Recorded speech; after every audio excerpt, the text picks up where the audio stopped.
sa Panginoon, mag-isang bagong awitin. Magsiawit kayo sa Panginoon, buong sandaigdigan. Awitan ang Panginoon at purihin ang kaniyang ngalan. Ipahayag ang kaniyang pagliligtas sa lahat ng panahon. Magsiawit kayo sa Panginoon ng isang bagong awitin. Magsiawit kayo sa Panginoon, buong sandaigdigan. Sa ngalan ng Ama at ng Anak at ng Espiritu Santo, Amen. sumainyo ang Panginoon. At sumaiyo rin. Mga kapatid, tinipon tayo bilang kaanib ng angkan ng Diyos, kaya dumulog tayo sa mawaing Panginoong nagpapatawad ng lubos. Sinugong tagapagpagaling sa mga nagsisisi, Panginoon, kaawaan mo kami. Panginoon, kaawaan mo kami. Dumating na tagapag-anyayang mga makasalanan ay magsisi, Kristo, kaawaan mo kami. Kristo, kaawaan mo kami. Nakaluklok ka sa kanan ng Diyos Ama para ipamagitan kami. Panginoon, kaawaan mo kami. Panginoon, kaawaan mo kami. Kaawaan tayo ng makapangyarihang Diyos, patawarin tayo sa ating mga kasalanan, at patnubayan tayo sa buhay na walang hanggan. Amen. Manalangin tayo. Ama naming makapangyarihan, itaguyod mo ang aming ginagampanan, alinsunod sa iyong kalooban, upang sa ngalan ng anak mong mahal, kami maging marapat magkaroon ng karagdagan sa aming paggawa ng mga kabutihan, sa pamamagitan ni Hesukristo, kasama ng Espiritu Santo, magpa sa walang hanggan. Amen. Magsiupo ang lahat.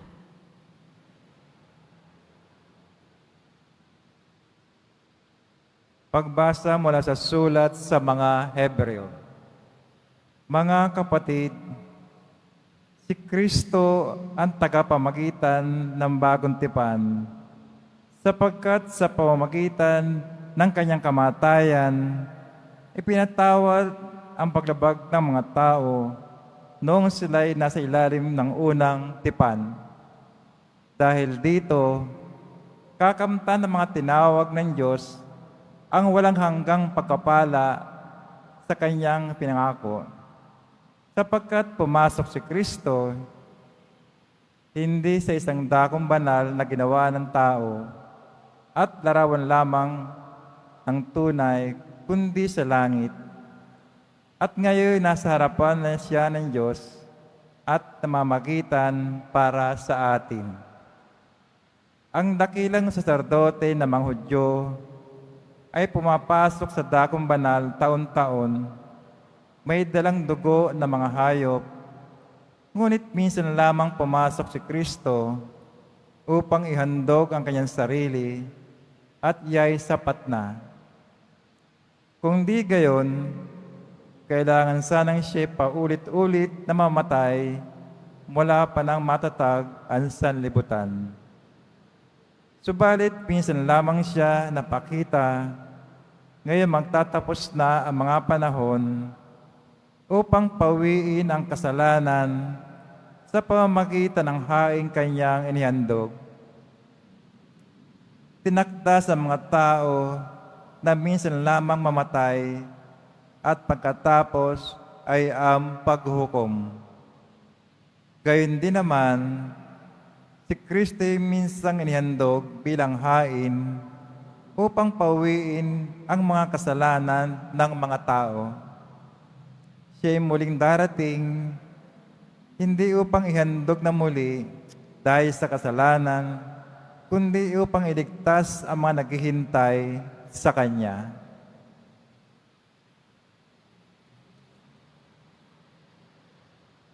ang salita ng Diyos. Salamat sa Diyos. Umawit sa Diyos ng awa, ang gawain niya'y dakila. Umawit sa Diyos ng awa, ang gawain niya'y dakila. Umawit ng bagong awit at sa poon ay alay, pagkat yung ginawa niya ay kahanga-hangang tunay.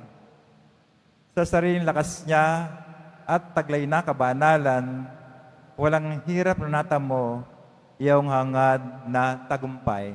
Umawit sa Diyos ng awa, ang gawain niya'y dakila. Ang tagumpay niyang ito'y siya na rin ang naghayag. Sa harap ng mga bansay, nahayag ang pagliligtas. Ang pangako sa Israel, lubos niyang tinutupad. Umawit sa Diyos ng awa, ang gawain niya'y dakila. Tapat siya sa kanila at ang pag-ibig ay wagas. Ang tagumpay ng ating Diyos kahit saan ay namalas. Magkaingay na may galak, yung lahat sa daigdig, ang ponay buong galak na purihin sa pag-awit. Umawit sa Diyos ng awa, ang gawain niya'y dakila. Sa saloy ng manlira, parinig yung tugtog, at ang ponay purihin ng tugtuging malindog. Tugtugin din ng trumpeta, nakasaliw ang tambuli, magkaingay sa harapan ng poon na ating hari. Umawit sa Diyos ng awa, ang gawain niya'y dakila. Tumayo na po ang lahat.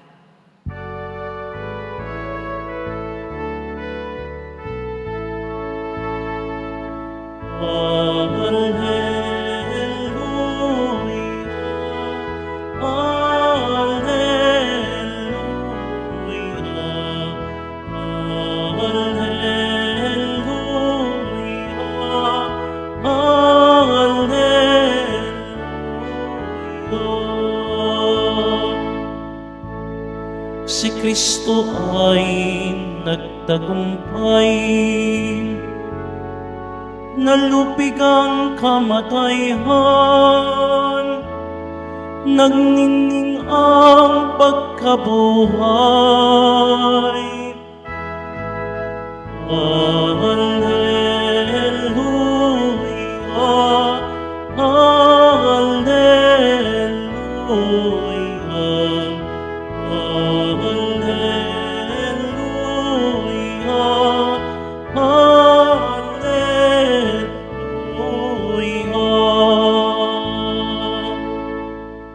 Sumainyo ang Panginoon. At sumaiyo rin, Ang mabuting balita ng Panginoon ayon kay San Marcos. papuri sa iyo, Panginoon.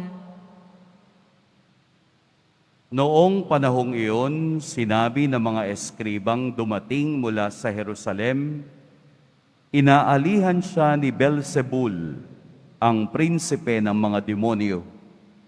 Ito ang nagbigay sa kanya ng kapangyarihang magpalayas ng mga demonyo. Kaya't pinalapit ni Jesus ang mga tao at sinabi sa kanila ang ilang talinhaga. Paano mangyayaring palayasin ni Satanas si Satanas? Kapag naglaban-laban ang nasasakupan ng isang kaharian, hindi mananatili ang kahariang iyon. At kapag naglaban-laban ang magkakasambahay, hindi mananatili ang sambahayang iyon.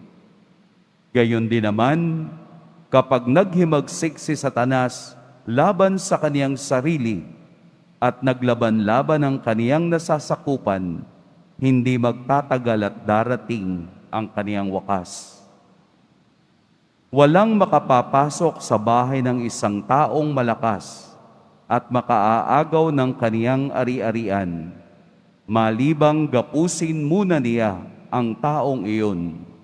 Saka pa lamang niya malolooban ang bahay na iyon. Tandaan ninyo ito, maaaring ipatawad sa mga tao ang lahat ng kasalanan at panlalait nila sa Diyos. Ngunit ang sinumang lumait sa Espiritu Santo ay hindi mapapatawad. Ang kaniyang kasalanan ay hindi mapapawi magkailanman. Sinabi ito ni Jesus sapagkat ang sabi ng ilan, inaalihan siya ng masamang espiritu. Mga kapatid, ang mabuting balita ng Panginoon. Pinupuri ka namin, Panginoong Heso Kristo. Magsiupo ang lahat. Magandang Lunes po ng umaga sa lahat. Pag-usapan natin ang Ebanghelyo. Ang Ebanghelyo pong ito ay mayroong background. Pagkatapos piliin ni Jesus mula sa 70 ang 12 para kaniyang maging alagad o apostle, ng ibig sabihin, someone who is sent out, yung pinalalakad para sa isang misyon. Pinili niya ang 12, binigyan ng kapangyarihang magpalayas ng masasamang espiritu at magpagaling ng mga may sakit.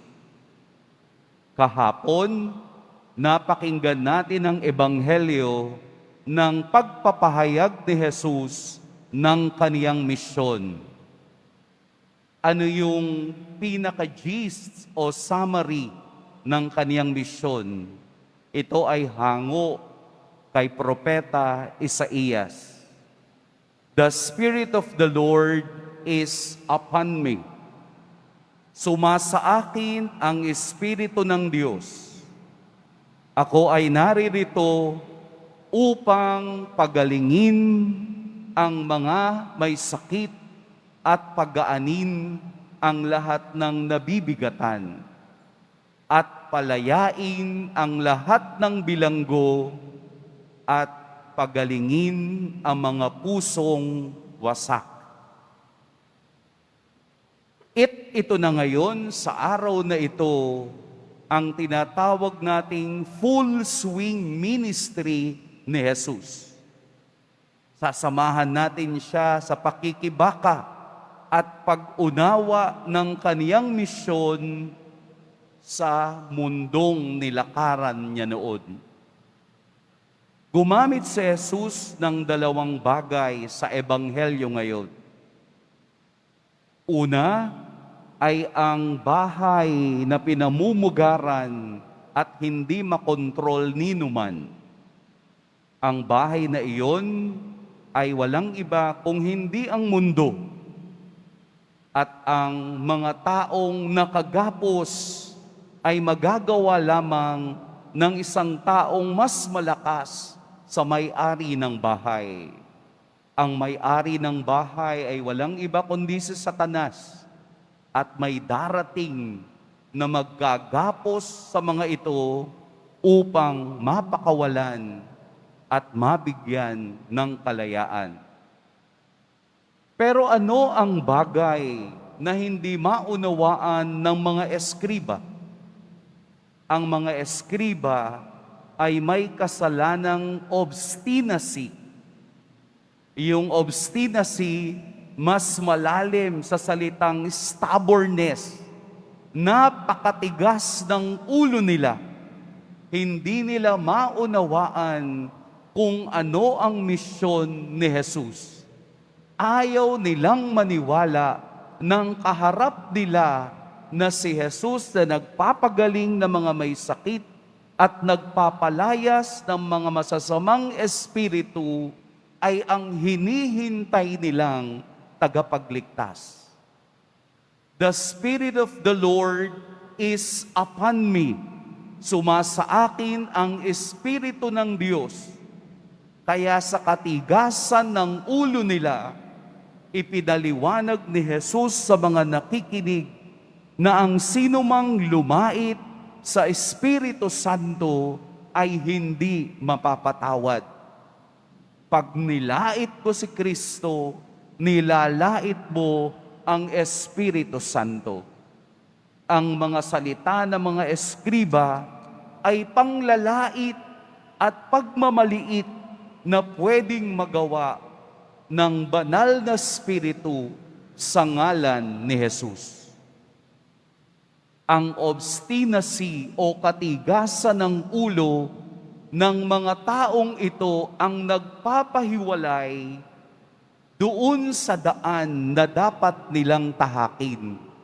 Bakit matigas ang ulo ng mga eskriba? Dahil sila nga ay aral sa mga katuruan ni Moses. At dahil sila'y matatalino at aral, kanilang sinasabi at iniisip na mas matalino kami dahil aral kami kesa sa taong ito na bigla na lamang lumitaw sa ating kalagitnaan. Kung baga, ang mga eskriba ay kondisyon sa sarili nila na ang lahat ng kanilang sinasabi ay tama. Kaya wala silang papaniwalaang iba dahil hindi nila kahanay si Jesus bilang eskriba. Kaya't ang sitwasyong nanduroon sila sa gitna, gagawa sila ng sarili nilang narrative o sarili nilang istorya. Kaya nga ang istorya niya, nagpapalaya siya ng masamang espiritu sa pangalan ni Beelzebul.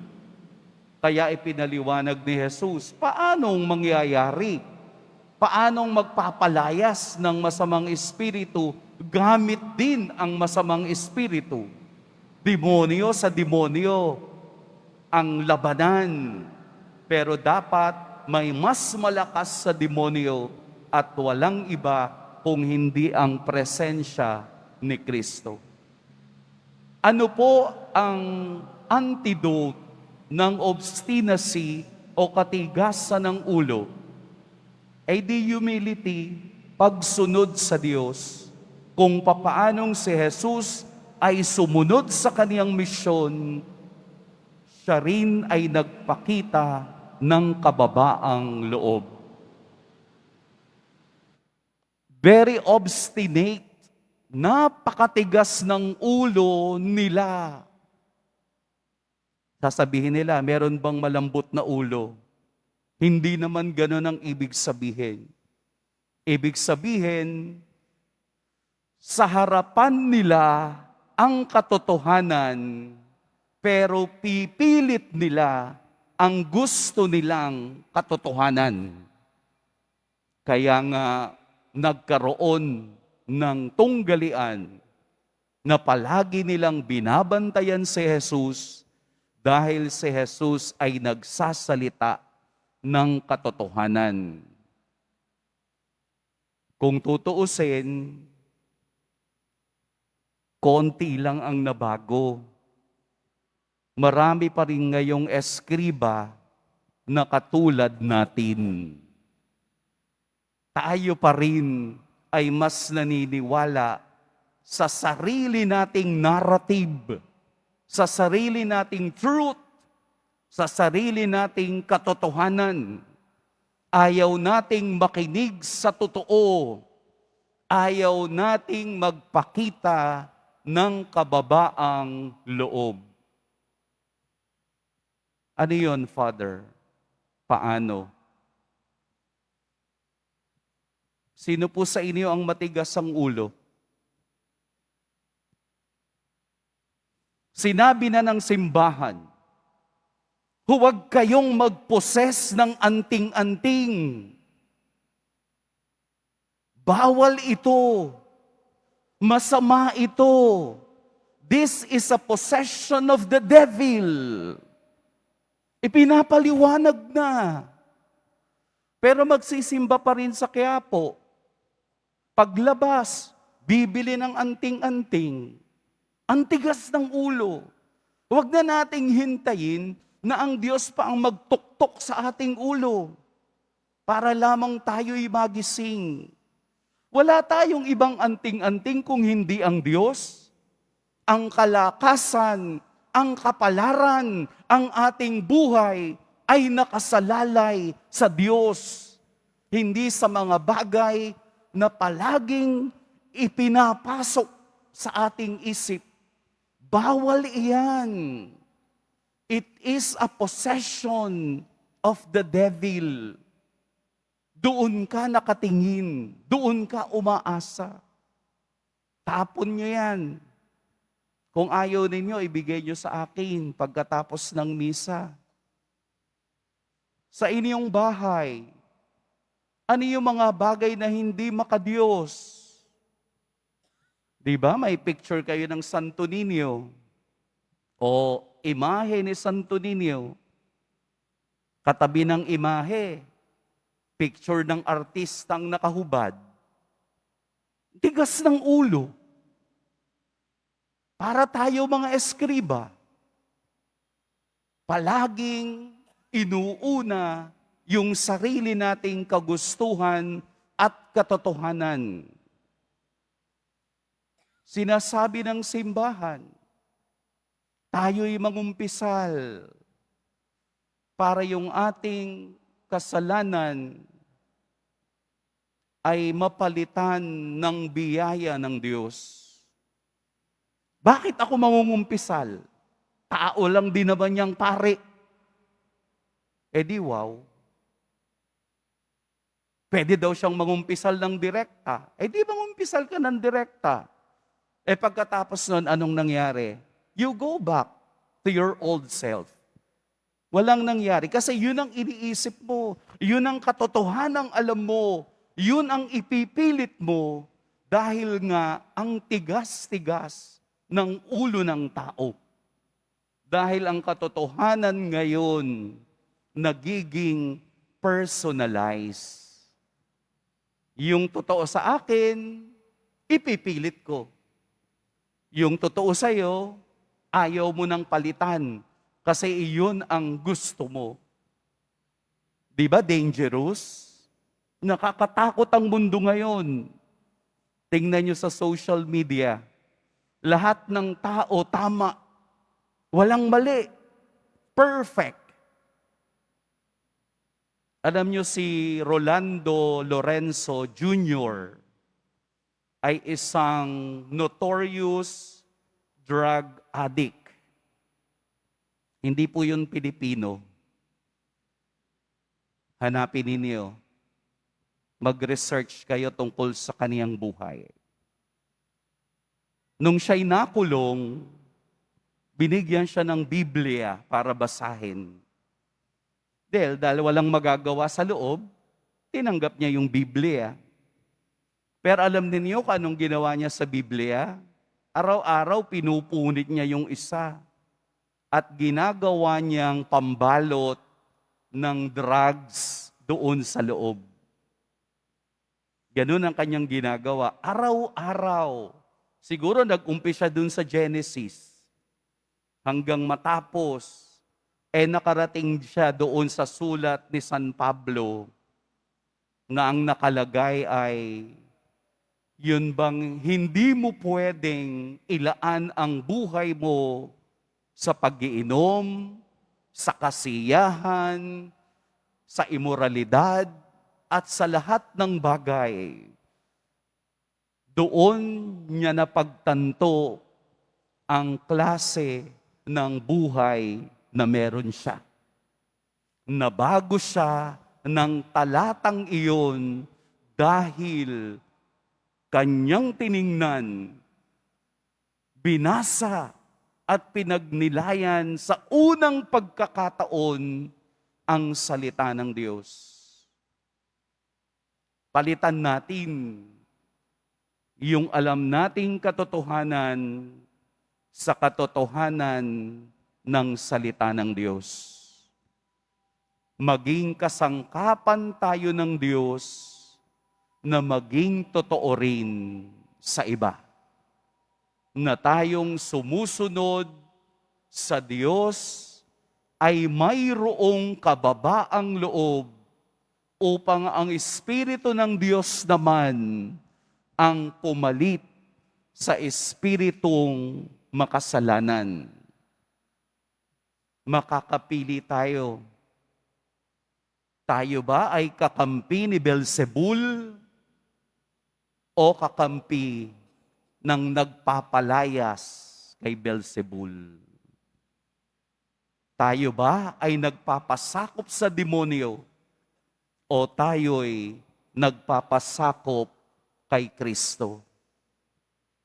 Life is always a choice.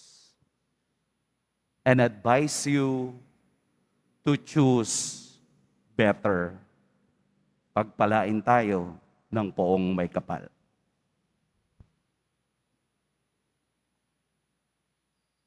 Tumayo na po ang lahat.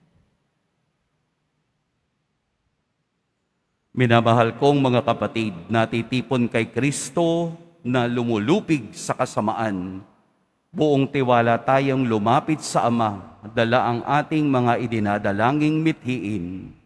Ama sa langit, iligtas mo kami sa masama. Ama sa langit, iligtas mo kami sa masama. Ang simbahan naway mapanibago at sumaksi ng may katapatan sa tamang pagpapahalaga sa buhay upang makatulong sa pagpanumbalik sa mundong nasadlak sa kasamaan. Manalangin tayo. Ama sa langit, iligtas mo kami sa masama. Ang mga nagdidigmaang mga bansa naway matutong mamuhay sa pakikiisa at pagtutulungan upang mapagdulot ng kapayapaan sa daigdig. Manalangin tayo. Ama sa langit, iligtas mo kami sa masama. Ang lahat ng nananalig kay Kristo, naway mapaglabanan nila ang pagkakahiwa-hiwalay at maging isa sa Panginoon. Manalangin tayo. Ama sa langit, iligtas mo kami sa masama. Ang mga may sakit, lalo na ang mga lumpo at may kapansanan, naway tumanggap ng kasiyahan at kalinga sa mga nag-aalaga sa kanila. Manalangin tayo. Ama sa langit, iligtas mo kami sa masama. Ang tapat na yumao, naway mailigtas sa kasamaan ng walang hanggang kamatayan. Manalangin tayo. Ama sa langit, iligtas mo kami sa masama. Sa ilang sandali ng katahimikan, ating ipanalangin ang iba pang mga pangangailangan ng ating pamayanan, gayon din ang mga intensyon na iniaalay sa ating misa sa araw na ito, at isama rin natin ang ating mga pansariling kahilingan.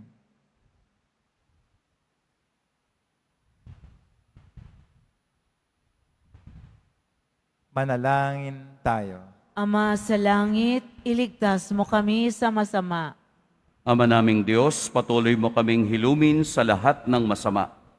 At hayaan mo ang iyong kabutihan ang siyang magliwanag sa amin sa kapangyarihan ni Jesucristong aming Panginoon. Amen. Magsiupo ang lahat.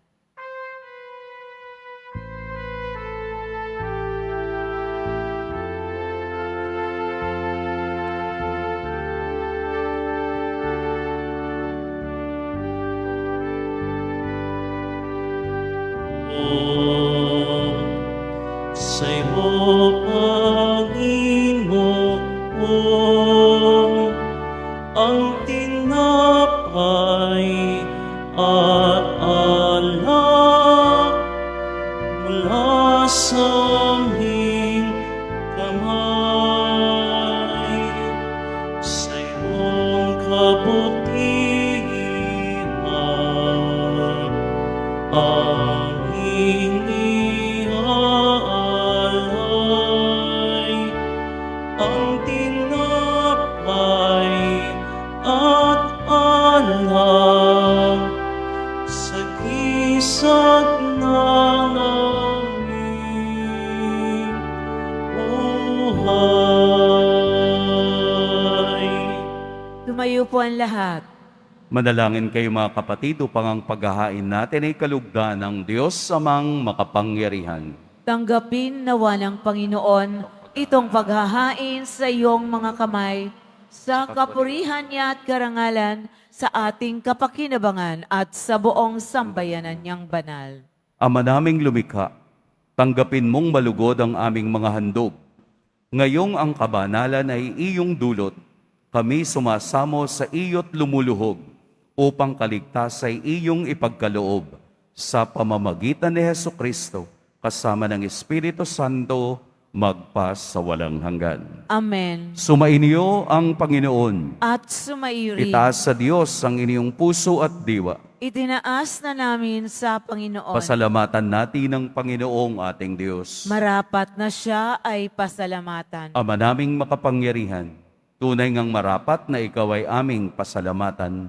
Sa iyong paglingap at kagandahang loob, ang tao'y nilikha mo't pinangasiwa sa sansinukob. Sa hangad mong siya'y iwastong lubos, siya'y pinagdusa mo sa kaniyang pagtalikod. Sa iyong paggiliw, iyong ipinahintulot na makabalik siya sa pamamagitan ni Kristo Jesus. Kaya kaisa ng mga anghel na nagsisiawit ng papuri sa iyo, nang walang humpay sa kalangitan, kami nagbubunyi sa iyong kadakilaan. Santo, Santo, Santo, Panginoong Diyos ng mga hukbo, napupuno ang langit at lupa ng kadakilaan mo, o sana sa kaitaasan. Pinagpala ang naparirito sa ngalan ng Panginoon, o sana sa kaitaasan. Limod po ang lahat. Ama naming banal, ikaw ang bukal ng tanang kabanalan. Kaya't sa pamamagitan ng Espiritu, gawin mong banal ang kaloob na ito upang para sa amin maging katawan at dugo ng aming Panginoong Heso Kristo.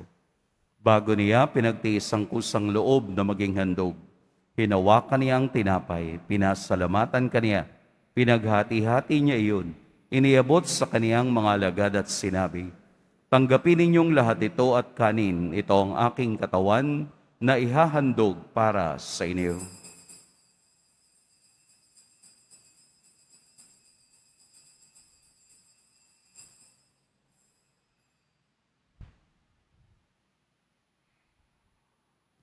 Gayun din naman, noong matapos ang hapunan, hinawakan niya ang kalis, muli kaniyang pinasalamatan, inabot niya ang kalis sa kaniyang mga alagad at sinabi, "Tanggapin ninyong lahat ito at inumin, ito ang kalis ng aking dugo, ng bago at walang hanggang tipan, ang aking dugo na ibubuhos para sa inyo at para sa lahat, sa ikapagpapatawad ng mga kasalanan. Gawin ninyo ito sa pag-alala sa akin."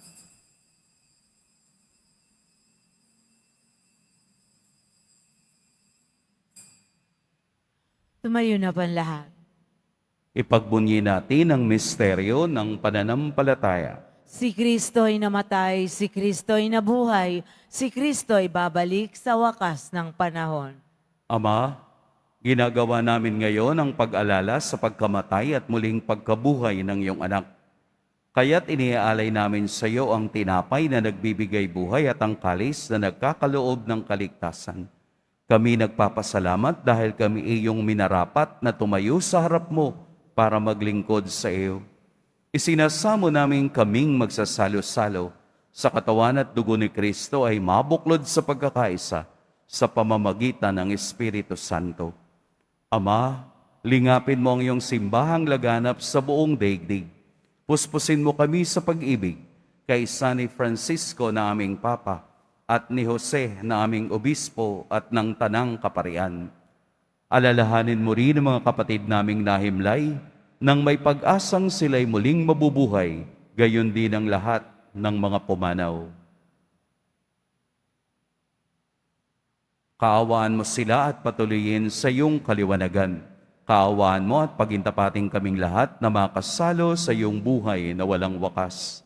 Kaisa ng mahal na Birheng Maria na ina ng Diyos, ng kabiyak ng puso niyang si San Jose, kaisa ng mga apostol ni San Juan Bautista, at ng lahat ng mga banal na namuhay dito sa daigdig ng kalugod-lugod sa iyo, maipagdiwang nawa namin ang pagpupuri sa ikararangal mo sa pamamagitan ng iyong anak na aming Panginoong Heso Kristo.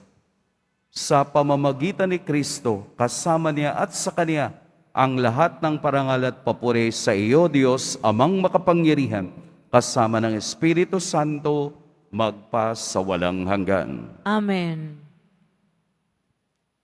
Sa tagubilin ng nakagagaling na utos at sa turo ni Jesus na Panginoon natin at Diyos, ipahayag natin ng lakas loob. Ama namin, sumasalangit ka, sambahin ang ngalan mo, Mapasa amin ang kaharian mo, sundin ang loob mo dito sa lupa para nang sa langit. Bigyan mo kami ngayon ng aming kakanin sa araw-araw at patawarin mo kami sa aming mga sala para ng pagpapatawad namin sa nagkakasala sa amin. At huwag mo kaming ipahintulot sa tukso at iadya mo kami sa lahat ng masama. Hinihiling namin kami iadya sa lahat ng masama. Pagkalooban ng kapayapaan araw-araw, iligtas sa kasalanan at ilayo sa lahat ng kapahamakan, samantalang aming pinananabikan ang dakilang araw ng pagpapahayag ng tagapagligtas naming si Hesukristo. Sapagkat iyo ang karian at ang kapangyarihan at ang kapurihan magpakailanman. Amen. Panginoong Hesukristo, sinabi mo sa iyong mga apostol, kapayapaan ang iniiwan ko sa inyo, ang aking kapayapaan ang ibinibigay ko sa inyo. Tunghayan mo ang aming pananampalataya at huwag ang aming pagkakasala. Pagkalooban mo kami ng kapayapaan at pagkakaisa ayon sa iyong kalooban, kasama ng Espiritu Santo, magpas sa walang hanggan. Amen. Ang kapayapaan ng Panginoon naway laging sumainiyang lahat. At sumaiyo rin. Pagbigayan kayo ng kapayapaan sa isa't isa. Peace be with you.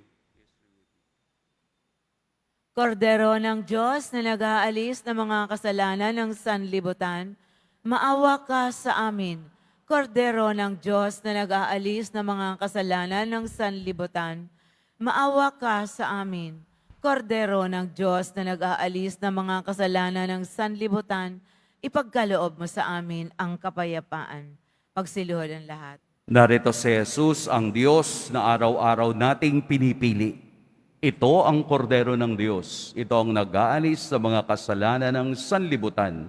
Mapapalad ang inaanyayahan sa kaniyang piging. Panginoon, hindi ako karapat-dapat na magpatuloy sa iyo, ngunit sa isang salita mo lamang ay gagaling na ako.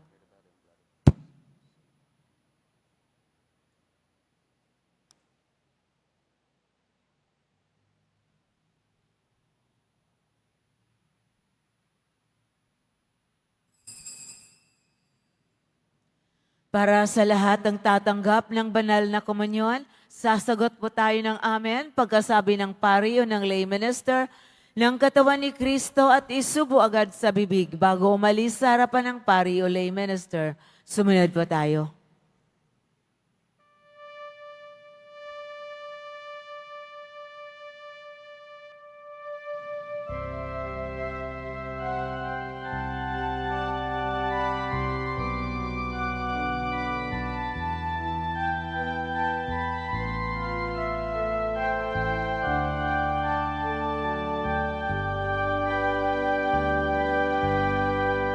Ang Panginoon ang aking tanghal.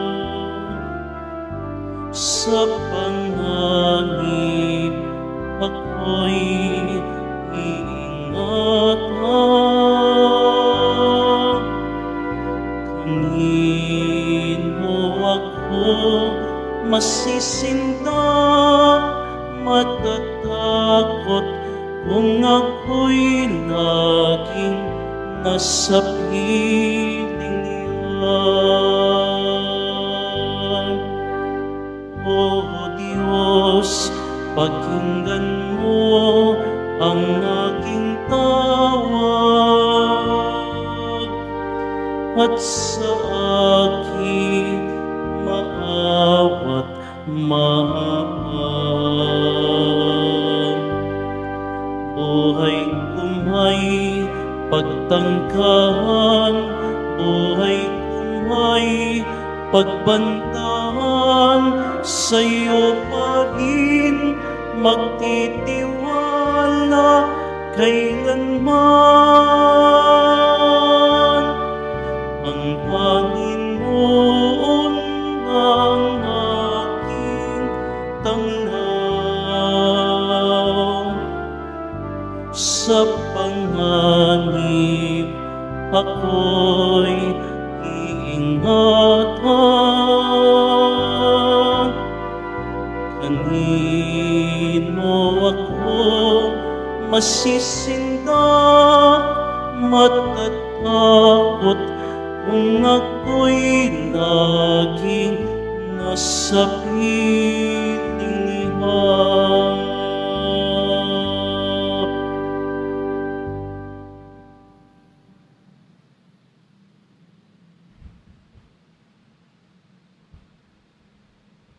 Pagkatapos ng misa, wiwisikan po ang lahat ng banal na tubig. Pinakikiusapan ang lahat na manatili lamang muna sa inyong mga lugar. Sa Quezon Boulevard o sa Plaza San Juan lamang ang labasan ng lahat. Sumunod po tayo. Maraming salamat po sa inyong pagdalaw at pagsisimba sa Basilica Menor at Pambansang Dambana ni Jesus Nazareno. Tumayo na po ang lahat. Manalangin tayo.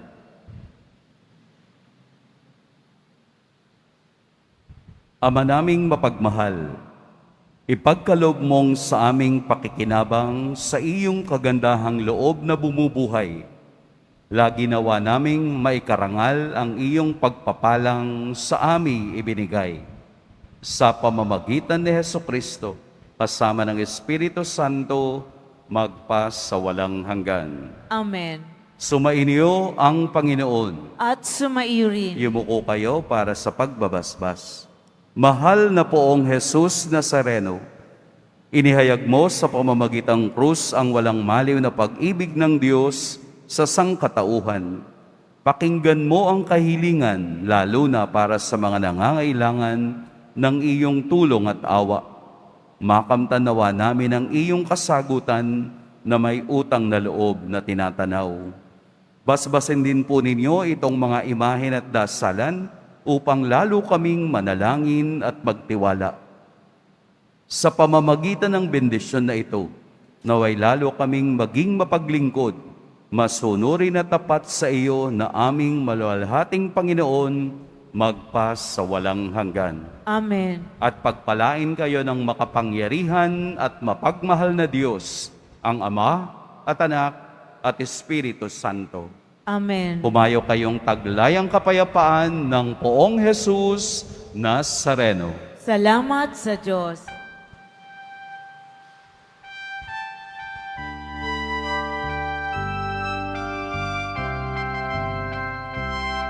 Nuestro Padre Jesus Nazareno, sinasamba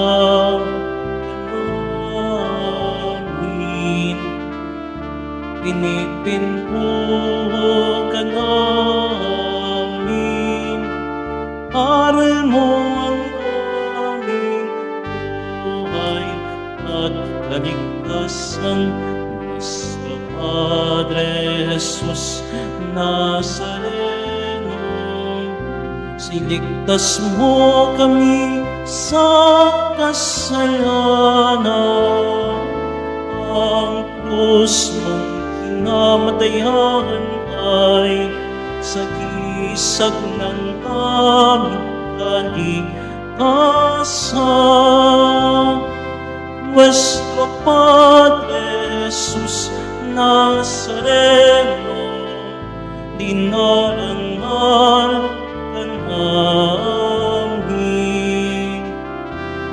Nuestro Padre Jesus Nazareno, ninulwalhati ka namin. Nuestro Padre Jesus Nazareno, dinarangal ka namin. Nuestro Padre Jesus Nazareno, ninulwalhati ka namin.